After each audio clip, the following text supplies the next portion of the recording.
Welcome to Smart Remarks. It's raining, it's pouring, and still we keep snoring.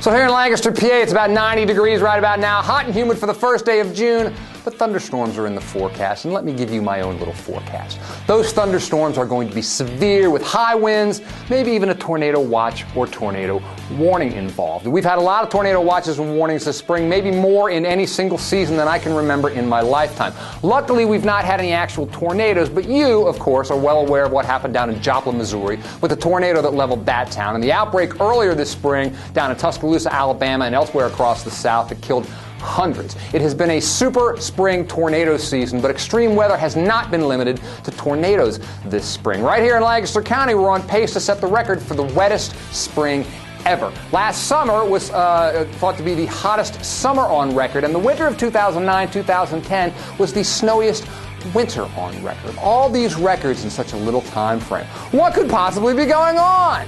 Newsweek this week tells us with a big story saying that this is global warming. Now, here's your obligatory disclaimer. We can't blame any one storm or any tornado on global warming, but what we can say is that extreme weather appears to be getting more frequent and more dangerous. We've got record rainfall in the Midwest contributing to historic flooding on the Mississippi. We've got record droughts in Texas. We've got a record number of tornadoes. Oh my gosh, what are we going to do about this? And the answer is, of course, nothing. We are not going to do anything about this because still in America, there's a group of people who deny that the climate is changing at all. Outrage! And even among those who acknowledge that things seem to be changing, they say that, well, we have no proof that man is causing any of this. How could little old mankind be exerting such a profound influence on this big old planet? And you know, I used to think conservatism was about caution, but here the broad scientific consensus is that not only is global warming happening, it's already exacting a cost. And conservatives say, no caution necessary. We don't need time to take a step back and take stock of what's happening. Full speed ahead! No, because see, curbing emissions is going to cost money, it's going to cost jobs. And you know what?